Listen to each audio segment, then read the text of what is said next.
Hey guys, what's up? Lightboltjoe here. Today we're going to discuss the 2011 comedy directed by Michael Dowse, Take Me Home Tonight, starring Dan Fogler, Teresa Palmer, Anna Faris, Topher Grace, Chris Pratt. A lot of people are in this film. Now, what's interesting is that this movie came out in 2011, and Michael Dowse also directed the movie Goon, which came out in 2011. I am obsessed with the movie Goon.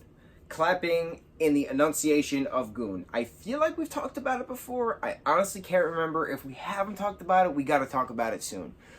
But Goon is, how do I say this? One of the greatest films I've ever seen in my entire life. Perfect, right? Now, I didn't see Take Me Home Tonight when it first came out. I remember seeing the beginning of it like 2 years ago, a year ago, something like that. Because, like, I'm obsessed with the cast, right? And Michael Dowse is a great director. He recently did Stuber, which we talked about. I liked it. I didn't love it, but I liked it.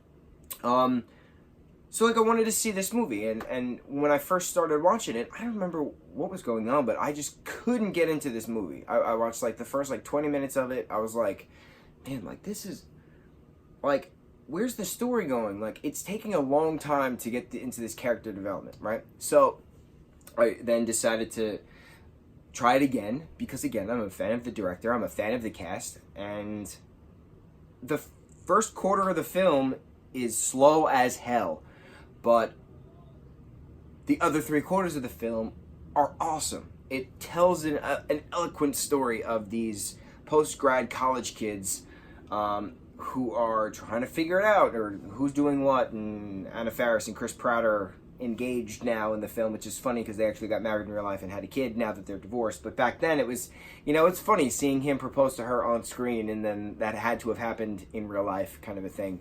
Topher and Anna Faris are a great combo as brother and sister.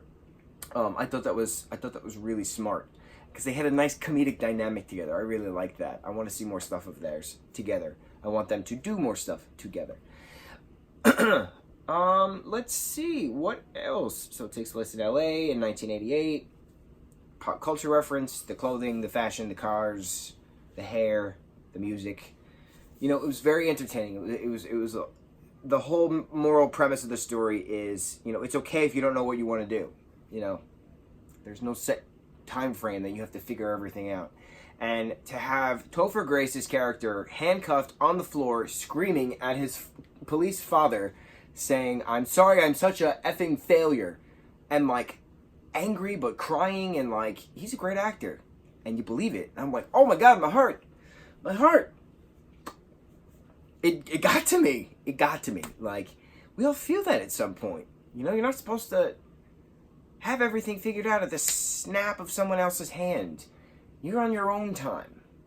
If you need to take 12 extra steps to get somewhere, it takes 12 extra steps to get somewhere. Sometimes things don't happen as we want them to, and you gotta, unfortunately, go with the flow, as they say.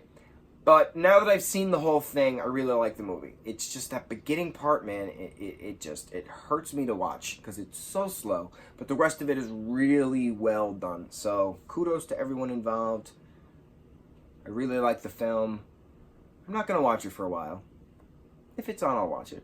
But, yeah. Have you guys seen Take Me Home Tonight, the 2011 hour-and-a-half long comedy? No one really has seen it, as far as I've noticed. No one really talks about this film. No one even really knows it existed. So, what do you think? Let's talk about it. Mucho mahalo, guys.